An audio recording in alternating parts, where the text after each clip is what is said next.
ବଡ ପିଲା ହେଇଯାଇଛ, କିଛି ପାଟିତୁଣ୍ଡ ନ କରି ଚୁପଚାପ ହେଇ ବସିଛ। ଆଇ ତମେ ତ କହିଥିଲ ଯେ ଯେମିତି ହେଲେ ବଢିଆ ଗପଟି କହିବ। ତମେ ଆଉ ଡେରି କର ନା, ଆମେ ତମଠୁ ଗପ ଶୁଣିବୁ ବୋଲି ଚୁପଚାପ ହୋଇ ବସି ରହିଛୁ। ଆମେ ସିନା ଚୁପଚାପ ହେଇ ବସିଛୁ, ହେଲେ ମୀନାର ପ୍ରକୃତି ବଦଳିଲାନି ଆଇ। କାଇଁ ସିଏ କଣ କଲା କି? ମୁଁ ତ ପାଟି କରିନି ଆଇ, ଅଜୁ ମୋ ନାଁରେ ମିଛରେ କହୁଛି। ପାଟି ସିନା କରୁନଥିଲୁ, ହେଲେ ଆଉ ଯାହା କରୁଥିଲୁ ମୁଁ ଦେଖିଛି ଯେ। ହଇରେ ଅଜୁ, କାଇଁ ତା ସାଙ୍ଗରେ ଲାଗିଛୁ? ସିଏ ତ କିଛି କରିନି ବୋଲି କହୁଛି। ତୁ ଯଦି କଣ ଜାଣିଛୁ କହିଦଉନୁ। ଆଇ ତମେ ସବୁବେଳେ କୁହ ନା ଦାନ୍ତରେ ନଖ ଖୁଣ୍ଟିବା ଭଲ ନୁହେଁ ବୋଲି। ମୀନା ଆଜି ନଖ ଖାଉଥିଲା, ମୁଁ ନିଜେ ଦେଖିଛି। ଏ ମା, ମୋର ଖିଆଲ ନଥିଲା। ସତ କହୁଛି ଆଇ, ମୁଁ ଜମାରୁ ଜାଣି ଶୁଣି ସେମିତି କରିନି। ଆଖି ଛୁଞ୍ଚି ଆଇ, ମୁଁ ଜାଣି ଶୁଣି। ମୁଁ ତୋ କଥା ବିଶ୍ୱାସ କରୁଛି, ତୁ ଜାଣି ଶୁଣି ଏମିତି କରିନୁ, କିନ୍ତୁ ନଖ ଖୁଣ୍ଟି ଖାଇବାଟା ତୋର ଅଭ୍ୟାସ ହେଇଯାଇଛି। ତୁ ନ ଚାହିଁଲେ ବି ତୋ ଆଙ୍ଗୁଠି ଆପେ ଆପେ ଫାଟି ଯାଇ ଚାଲି ଯାଉଛି। ହଁ ଆଇ, ତମେ ଠିକ କହିଛ। ତେଣୁ ତତେ ଏ ଅଭ୍ୟାସ ବଦଳେଇବାକୁ ପଡିବ, ନହେଲେ ଯେତେ ସଫାସୁତୁରା ପୋଷାକ ପିନ୍ଧିଥିଲେ ବି ନଖର ମଇଳା ପେଟ ଭିତରକୁ ଚାଲିଯିବ। ହଁ ଆଇ, ମୋର ମନେ ଅଛି ସେଦିନ ତମେ କହୁଥିଲ ନଖର ମଇଳା ରୋଗର ଘର। ଖାଲି ମନେ ରଖିଲେ ହବନି, ମୋ କଥାକୁ ନିଶ୍ଚୟ କାମରେ ଲଗେଇବ। ହଁ ଆଇ। ଶୁଣ ପିଲେ, ତମେ ସବୁ ସିନା ଆଜି ଛୋଟ ପିଲା ହେଇଅଛ, କାଲି ବଡ ହବ। ହେଲେ ଯେତେ ପାଠ ପଢ, ଯେତେ ଯାହା କର, ନିଜ ପ୍ରକୃତି ନ ବଦଳେଇଲେ ତମେ ବଡ ମଣିଷ ହେଇପାରିବନି। ଉପରଟା ବଦଳିଗଲେ କେହି ବଦଳେନି। ମଣିଷଙ୍କ ପୋଷାକ ପିନ୍ଧିଦେଲେ ପଶୁ କଣ ମଣିଷ ହେଇଯିବ? ସେମିତିକା ଗୋଟେ ବଢିଆ ଗପ ଆଜି ତମକୁ କହୁଛି, ଶୁଣ। ଗୋଟେ ଜଙ୍ଗଲରେ ଜଣେ ଋଷି ଆଶ୍ରମ କରି ରହିଥାନ୍ତି। ସବୁଦିନେ ସେ ଠାକୁରଙ୍କୁ ଧ୍ୟାନ କରନ୍ତି। ଏମିତିକା ଋଷି କୋଟିକରେ ଗୋଟିଏ ନଥିବେ। ସାଧନା ବଳରେ ସେ ଅସାଧ୍ୟ ସାଧନ କରନ୍ତି। ଦିନେ କଣ ହେଲା ନା, ଋଷି ବସି ଧ୍ୟାନ କରୁଥାନ୍ତି, ସେଠି ଆସି ପହଞ୍ଚିଲା ମୂଷାଟିଏ।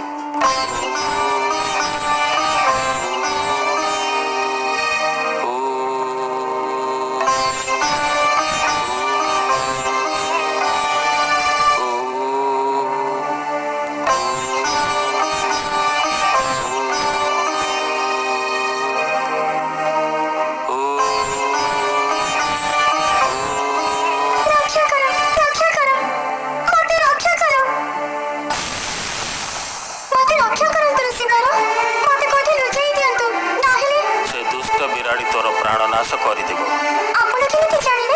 ଧ୍ୟାନ ବଳରେ ମୁଁ ସବୁ କିଛି ଜାଣିପାରିଛି।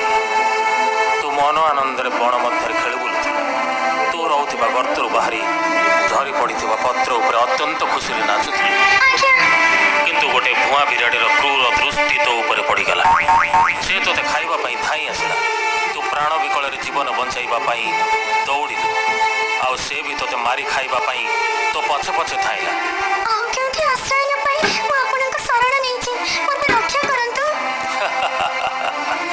ତୋର ଭୟ କରିବାର କୌଣସି କାରଣ ନାହିଁ। ତୁ ମୋ ଆଶ୍ରମକୁ ଆସିଯାଇଛୁ। ନା, ତତେ ମୁଁ ଲୁଚେଇ ରଖିବି ନାହିଁ। ତୁ କେତେ ଦିନ ବା ସେ ଭୁଆଁ ବିରାଡ଼ିକୁ ଲୁଚି ଲୁଚି ରହିବୁ?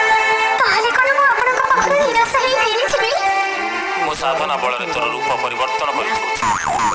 ମୁଁ ମନ୍ତ୍ରସିଦ୍ଧ ଜଳ ତୋ ଉପରେ ଛିଞ୍ଚି ଦେଲେ ତୁ ବିରାଡ଼ି ରୂପ ଧାରଣ କରିବୁ। ଆଉ ତୋତେ କୌଣସି ବିରାଡ଼ି ଭୟ ଦେଖାଇବେ ନାହିଁ କି ତୋତେ ଆହାର କରିବାକୁ ତୋ ପଛରେ ଧାଇଁବେ ନାହିଁ। ଏଇ ସାଙ୍ଗେ ସାଙ୍ଗେ ମୁଁ ତୋତେ ବିରାଡ଼ି କରିଦେଉଛି।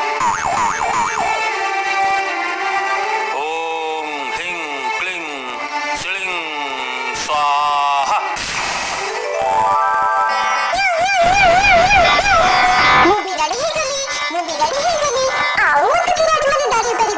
ଯା, ଏଣିକି ନିର୍ଭୟରେ ବଣରେ ବୁଲିବୁ ଯା। ଆୟୁଷ୍ମାନ ଭବ।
କିନ୍ତୁ ତୁ ସେ ଘୋର ଜଙ୍ଗଲ ମଧ୍ୟକୁ ଯାଇଥିଲୁ କାହିଁକି? ଆପଣ ମତେ ବିରାଡ଼ି କରିଦେବା ପରେ ମୋର ଆଉ କିଛି ଡର ରହିଲାନି। ଖୁସି ମନରେ ମୁଁ ଦୌଡ଼ି ଦୌଡ଼ି ନଈକୂଳକୁ ଚାଲିଗଲି। ବହୁଦିନ ହେଲା ଏ ପାଟିରେ ଆଇଁଷ ଟିକେ ବାଜି ନଥିଲା। କିନ୍ତୁ ତୁ ଜାଣିନଥିଲୁ ଯେ ବାଟରେ ବାଘ ହାବୁଡ଼ି ପଡ଼ିବୁ ବୋଲି। ମତେ କ୍ଷମା କରିଦିଅନ୍ତୁ। ଆଉ ଏମିତି ଲୋଭ କରିବିନି। ଦୟାକରି ମତେ ବଞ୍ଚାନ୍ତୁ। ଅତି ଲୋଭର ପରିଣତି ଏଇଭଳି ହୁଏ। ହଉ ଚିନ୍ତା କରନା, ମୁଁ ତତେ ବାଘ କରିଦେଉଛି। ତତେ ବାଘ ରୂପରେ ଦେଖି ମହାବଳ ବାଘ ବି ଭ୍ରମରେ ପଡ଼ିଯିବ, ଆଉ ତତେ ଗୋଡ଼ାଇବ ନାହିଁ। ଓಂ ହ୍ରିଂ କ୍ଲିଂ ଶିଳିଂ ସ୍ୱାହା। ଯା, ଏଥର ଜଙ୍ଗଲର କୌଣସି ଜନ୍ତୁ ତତେ ଆଉ ଭୟଭୀତ କରିପାରିବେ। ଆପଣ ମହାନ ଋଷିବର, ମୁଁ ଆସୁଛି। ପ୍ରଣାମ, ଆସୁଛି। ଆୟୁଷ୍ମାନ ଭବ।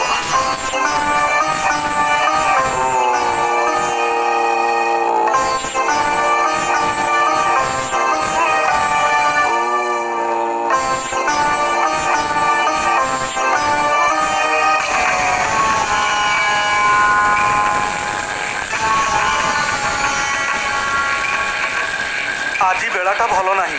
ସକାଳୁ ବୁଲି ବୁଲି ଗୋଟାଏ ବି ଶିକାର ଏଯାଏଁ ଜୁଟିଲାନି। ଆରେ ଭାଇ, ଏ ଜଙ୍ଗଲରୁ ସବୁ ଜୀବଜନ୍ତୁ ଉଭେଇ ଗଲେ ନା କ'ଣ? କାଉ କୋଇଲିର ବି ଶବ୍ଦ ନାହିଁ। ଆଜି ଯାହା ହେଲେ ବି କିଛି ଶିକାର ନ କରି ଫେରିଲେ ରାଜା ଆମକୁ ନିଶ୍ଚୟ ଦଣ୍ଡ ଦେବେ। ଆରେ ଦଣ୍ଡ ଦେବେ କ'ଣ, ସିଧା ଶୁଳିରେ ନେଇ ବସେଇ ଦେବେ।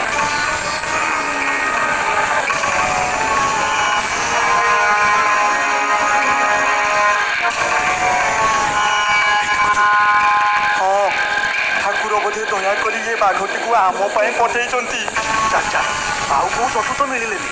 ଏଇ ବାଘଟିକୁ ଶିକାର କରି ରାଜଉଆସକୁ ନେଇଯିବା।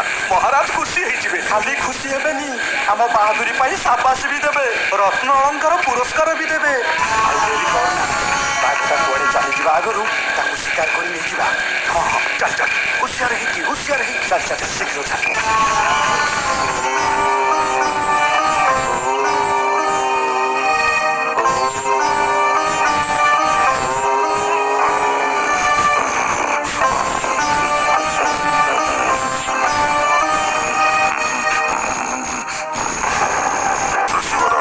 ଋଷିବର, ମତେ ରକ୍ଷା କରନ୍ତୁ ଋଷିବର। ପୁଣି କ'ଣ ହେଲା? ମୁଁ ଜଙ୍ଗଲରେ ବୁଲୁଥିବା ବେଳେ ରାଜାଙ୍କ ଶିକାରୀମାନେ ମତେ ଦେଖିଦେଲେ। ସେମାନେ ମତେ ଶିକାର କରିବା ପାଇଁ ମୋ ପଛେ ପଛେ ଧାଇଛନ୍ତି। ମୁଁ ଭୟରେ ଆଶ୍ରୟ ନେବା ପାଇଁ ଏଇଠିକୁ ଚାଲି ଆସିଛି। ଠିକ୍ ଅଛି, ତୁ ଆଦୌ ଭୟ କରନା। ମୋର ମନ୍ତ୍ର ଶକ୍ତି ବଳରେ ଏଇ ମୁହୂର୍ତ୍ତରେ ମୁଁ ତତେ ଏକ ସୁନ୍ଦରୀ କନ୍ୟାର ରୂପ ପ୍ରଦାନ କରୁଛି। ମଣିଷ କେବେ ମଣିଷ ଶିକାର କରେ ନା।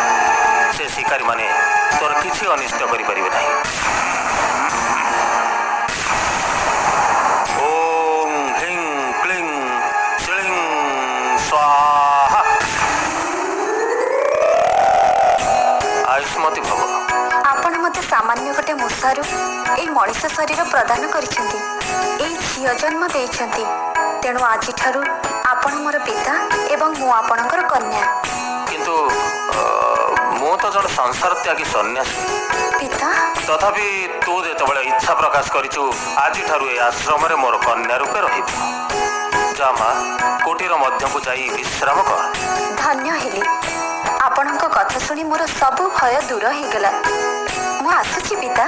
ଯା ଯା ମା, ଯା।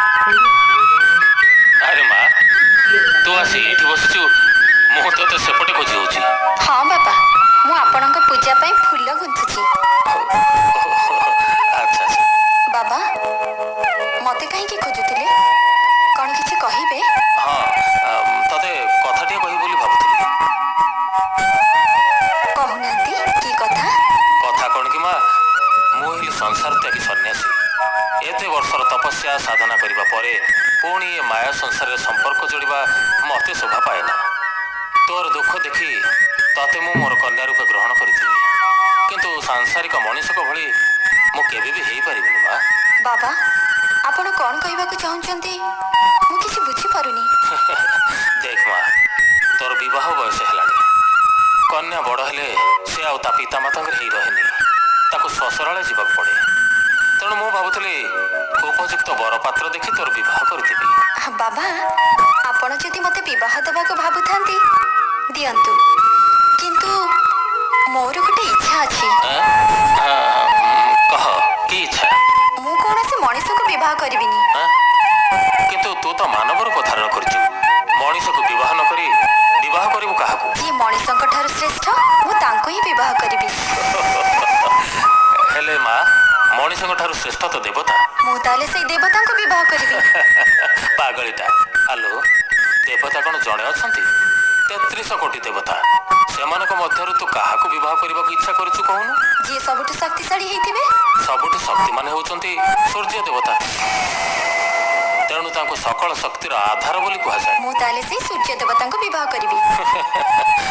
ହଉ, ଠିକ୍ ଅଛି, ଚାଲ ଆଶ୍ରମକୁ ଯିବା। ମୁଁ ସେଇଠାରେ ଧ୍ୟାନ କରି ସୂର୍ଯ୍ୟଦେବଙ୍କୁ ଆବାହନ କରିବି। ଚାଲ।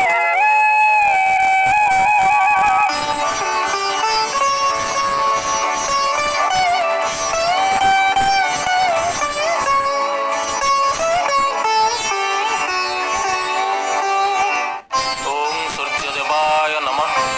ଓಂ ସୂର୍ଯ୍ୟଦେବାୟ ନମଃ। ଓଂ ସୂର୍ଯ୍ୟଦେବାୟ ନମଃ। ଓଂ ସୂର୍ଯ୍ୟଦେବାୟ ନମଃ। ଓଂ ସୂର୍ଯ୍ୟଦେବାୟ ନମଃ। ଓଂ ସୂର୍ଯ୍ୟଦେବାୟ ନମଃ।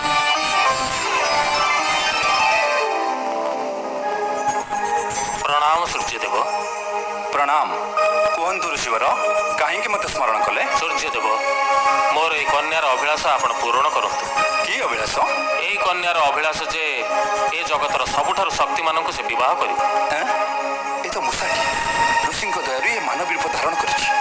ଏଥର ବୁଝିଲି ସେପରି ଅସମ୍ଭବ ଅଭିଳାଷ ମନ ମଧ୍ୟରେ କାହିଁକି ପୋଷଣ କରିଛି। କ'ଣ ଚିନ୍ତା କରୁଛନ୍ତି ସୂର୍ଯ୍ୟଦେବ? ନା, ମୁଁ ଭାବୁଥିଲି ଏଇ ଅପରୂପା କନ୍ୟାଟିକୁ ବିବାହ କଲେ ମୁଁ ଆନନ୍ଦିତ ହୁଅନ୍ତି, କିନ୍ତୁ କିନ୍ତୁ ପୁଣି କ'ଣ? ଏହି କନ୍ୟାର ଅଭିଳାଷ ଯେ ସେ ସବୁଠାରୁ ଶକ୍ତିଶାଳୀକି ବିବାହ କରିବ। କିନ୍ତୁ ମୁଁ ତ ସବୁଠାରୁ ଶକ୍ତିଶାଳୀ ନୁହେଁ। ମୋ ଠାରୁ ମଧ୍ୟ ଶକ୍ତିଶାଳୀ ଏ ଜଗତରେ ଅଛନ୍ତି। ଆପଣଙ୍କ ଠାରୁ ଶକ୍ତିଶାଳୀ କିଏ? ମୋ ଠାରୁ ପରାକ୍ରମଶାଳୀ ହେଉଛନ୍ତି ମେଘ, କାରଣ ସେ ମୋତେ ଢାଙ୍କି ଦେଇପାରନ୍ତି। ମେଘ ଯେତେବେଳେ ମୋତେ ଢାଙ୍କି ଦିଅନ୍ତି, ତାଙ୍କ ଭିତରେ ମୋର ସବୁ ତେଜ ଲୀନ ହୋଇଯାଏ, ମୁଁ ନିଷ୍ପ୍ରଭ ହୋଇଯାଏ। ତେଣୁ ଆପଣ ମେଘ ଦେବତାଙ୍କ ହସ୍ତରେ ଏହି କନ୍ୟାଟିକୁ ଅର୍ପଣ କରନ୍ତୁ। ସୂର୍ଯ୍ୟ ଦେବତା ଠିକ୍ କହିଛନ୍ତି ବାବା, ମୁଁ ମେଘ ଦେବତାଙ୍କୁ ବିବାହ କରିବି। ମୋତେ ଏବେ ତାହେଲେ ବିଦାୟ ଦିଅନ୍ତୁ ଋଷିବର। ପ୍ରଣାମ ସୂର୍ଯ୍ୟଦେବ। ବାବା, ସୂର୍ଯ୍ୟ ତ ଚାଲିଗଲେ, ଆପଣ ମେଘ ଦେବତାଙ୍କୁ ଡାକନ୍ତୁ।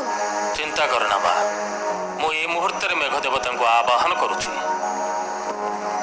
ଓଂ ମେଘଦେବାୟ ନମଃ।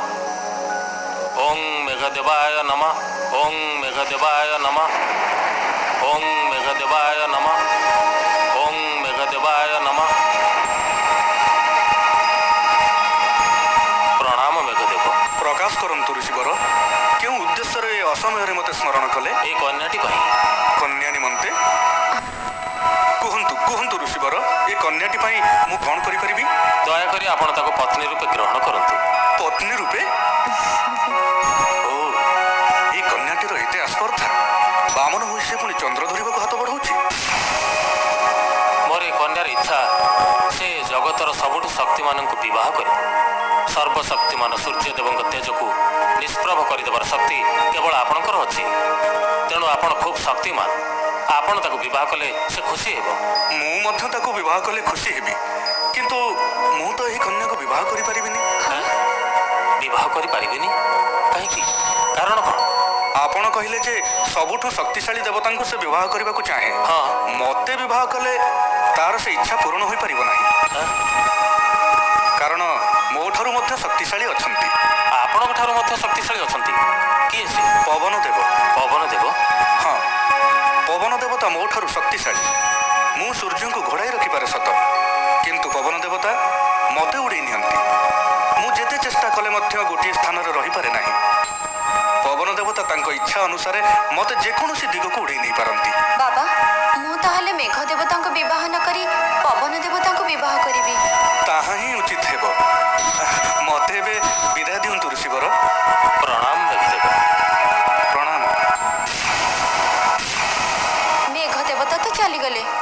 ଆପଣ ତାହେଲେ ପବନ ଦେବତାଙ୍କୁ ଡାକନ୍ତୁ। ତୁ ଚିନ୍ତା କରନା ମା, ମୁଁ ଏବେ ବାୟୁଦେବଙ୍କୁ ସ୍ମରଣ କରୁଛି।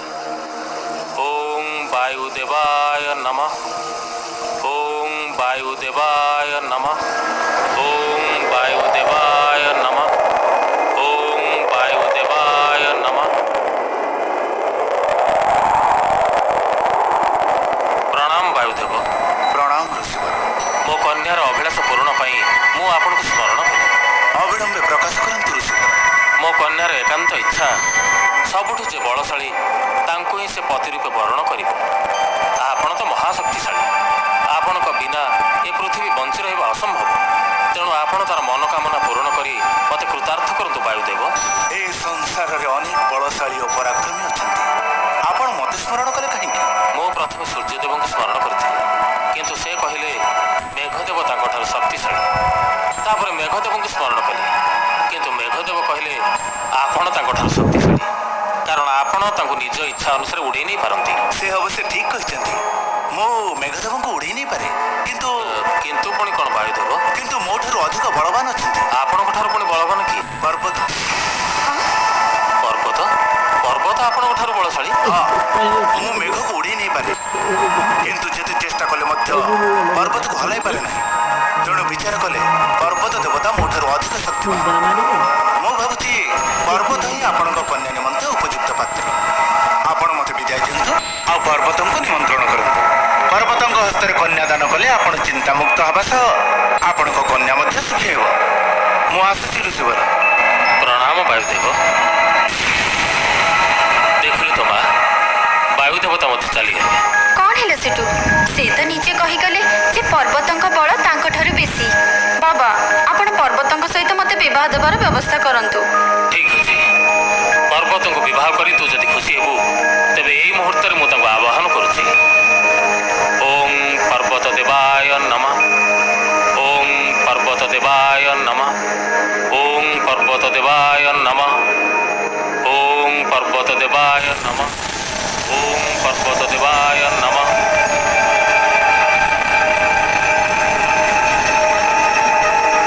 ପ୍ରଣାମ ପର୍ବତ ଦେବ। କୁହନ୍ତୁ ଋଷିବର, ମୁଁ ଆପଣଙ୍କର କି ସେବା କରିପାରିବି? ଅଳ୍ପ ମୁହୂର୍ତ୍ତ ପୂର୍ବରୁ ମୁଁ ପବନ ଦେବତାଙ୍କୁ ସ୍ମରଣ କରିଥିଲି। ତାଙ୍କୁ ସବୁଠୁ ଶକ୍ତିମାନ ବୋଲି କହିବାରୁ ସେ କହିଲେ ଯେ ଆପଣ ତାଙ୍କଠାରୁ ଅଧିକ ଶକ୍ତି ସମ୍ପନ୍ନ, କାରଣ ଆପଣ ହିଁ କେବଳ ତାଙ୍କୁ ଅଟକାଇ ଦେଇପାରନ୍ତି। ସେ ଅବଶ୍ୟ ସତ୍ୟ ପ୍ରକାଶ କରିଛନ୍ତି। ତେବେ ମୋର ଅନୁରୋଧ ରକ୍ଷା କରି ଆପଣ ମୋର କନ୍ୟାର ପାଣି ଗ୍ରହଣ କରନ୍ତୁ। ମୁଁ ତ ପର୍ବତ, କଠିନ ପଥରରେ ମୋର ଶରୀର ନିର୍ମିତ ହୋଇଛି। ଆପଣଙ୍କ କନ୍ୟା କିନ୍ତୁ ଜଣେ ମାନବୀ। ଜଣେ ମଣିଷ ସହିତ ପର୍ବତର ବିବାହ କିପରି ସମ୍ଭବ? ମୋର କନ୍ୟାର ଇଚ୍ଛା ସେ ଅସମ୍ଭବକୁ ସମ୍ଭବ କରିବ, କାରଣ ସେ ଚାହେଁ ଏ ଜଗତରେ ସବୁଠୁ ଯେ ଶକ୍ତିମାନ ତାଙ୍କୁ ହିଁ ସେ ବିବାହ କରିବ। ଓ, ସେଥିପାଇଁ ଆପଣ ମୋତେ ସ୍ମରଣ କରିଛନ୍ତି। ହଁ, ଆପଣଙ୍କ ପ୍ରସ୍ତାବ ଶୁଣି ମୁଁ ପ୍ରୀତ ହେଲି, କିନ୍ତୁ କିନ୍ତୁ କ'ଣ ପର୍ବତରାଜ? ଆପଣଙ୍କ କନ୍ୟାର ଇଚ୍ଛା ସେ ସବୁଠାରୁ ଶକ୍ତିଶାଳୀ ଯିଏ ତାଙ୍କୁ ହିଁ ବିବାହ କରିବ। ମୁଁ ଅବଶ୍ୟ ପବନକୁ ଅଟକାଇ ଦେଇପାରେ, ତାଙ୍କଠାରୁ ମୋର ଶକ୍ତି ଅଧିକ, କିନ୍ତୁ ମୁଁ ତ ସମସ୍ତଙ୍କ ଅପେକ୍ଷା ଶକ୍ତିଶାଳୀ ନୁହେଁ। ମୋ ଠାରୁ ମଧ୍ୟ ଆଉ ବଳଶାଳୀ ଅଛନ୍ତି। ଆପଣଙ୍କ ଠାରୁ ପୁଣି ବଳଶାଳୀ କିଏ? ମୂଷିକ ରାଜ। ମୂଷିକରାଜ? ପବନ ସିନା ମୋତେ ଦୋହଲାଇ ଦେଇପାରନ୍ତି ନାହିଁ, କିନ୍ତୁ ମୂଷିକ ରାଜ ମୋତେ ତାଙ୍କ ଦନ୍ତ ସାହାଯ୍ୟରେ କ୍ଷତ ବିକ୍ଷତ କରିଦିଅନ୍ତି। ମୋତେ ଯେତେ କଷ୍ଟ ହେଲେ ମଧ୍ୟ ମୁଁ ପ୍ରତିବାଦ କରିପାରେ ନାହିଁ, ତାଙ୍କୁ ପ୍ରତିରୋଧ କରିପାରେ ନାହିଁ। ଆପଣ ମୋତେ ପୁନଶ୍ଚ ଚିନ୍ତାରେ ପକାଇଦେଲେ ପର୍ବତରାଜ। ମୋତେ କ୍ଷମା କରନ୍ତୁ ଋଷିବର, ଆପଣଙ୍କ କନ୍ୟାକୁ ଗ୍ରହଣ କରିବା ଅଭିଳାଷରେ ମୁଁ ଆପଣଙ୍କ ନିକଟରେ ମିଥ୍ୟା କହିପାରିବି ନାହିଁ। ବାସ୍ତବରେ ମୂଷିକ ରାଜ ମୋ ଅପେକ୍ଷା ଶକ୍ତିଶାଳୀ। ଆପଣ ତାଙ୍କୁ ହିଁ କନ୍ୟା ପ୍ରଦାନ କରନ୍ତୁ।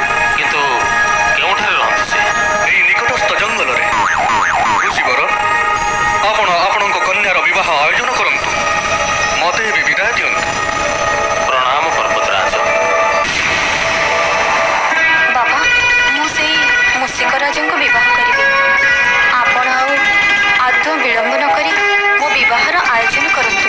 ମା, ତୁ କ'ଣ ମୂଷିକରାଜଙ୍କୁ ବିବାହ କରି ଖୁସିରେ ରହିପାରିବୁ? ବହୁତ ଖୁସି ହେବି। ତାଙ୍କ ସହ ମୋର ଜୀବନ ବହୁତ ଆନନ୍ଦରେ କଟିବ। ବେଶ, ତୋର ଇଚ୍ଛା ପୂର୍ଣ୍ଣ ହଉ ମା। ମୁଁ ତୋର ମୂଷିକ ରୂପ ପରିବର୍ତ୍ତନ କରି ତୋତେ ମାନବ ରୂପ ପ୍ରଦାନ କରିଥିଲି। ଭାବିଥିଲି ମଣିଷ ଦେହ ଧରି ତୁ ସୁଖରେ ରହିବୁ, କିନ୍ତୁ ମୂଷିକ ରାଜକୁ ବିବାହ କରିବା କଥା ଶୁଣୁ ଶୁଣୁ ତୋ ମନରେ ଯେଉଁ ଆନନ୍ଦ ପ୍ରକାଶ ପାଇଛି ସେଥିରେ ମୁଁ ଜାଣିପାରୁଛି ତୋ ବାହ୍ୟ ରୂପ ପରିବର୍ତ୍ତନ ହେଇଥିଲେ ମଧ୍ୟ ତୋ ଭିତର ଭିତରର ପରିବର୍ତ୍ତନ ହେଇନି। ତୋର ମନ ଏବେ ବି ମୂଷାଟି ହେଇ ରହିଛି। ଠିକ୍ ଅଛି, ମୁଁ ତୋତେ ତୋର ସେଇ ପୂର୍ବ ରୂପ ଫେରେଇ ଦେଉଛି। ହଁ।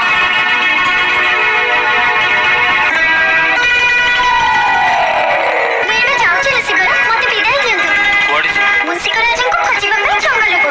ତାଙ୍କୁ ଯେମିତି ହେଲେ ଖୋଜି ପାଇବି ଆଉ ତାଙ୍କୁ ବିବାହ କରି ଖୁସିରେ ରହିବି। ତଥାସ୍ତୁ। ଧନ୍ୟ ପ୍ରଭୁ, ଧନ୍ୟ ତୁମର ଲୀଳା।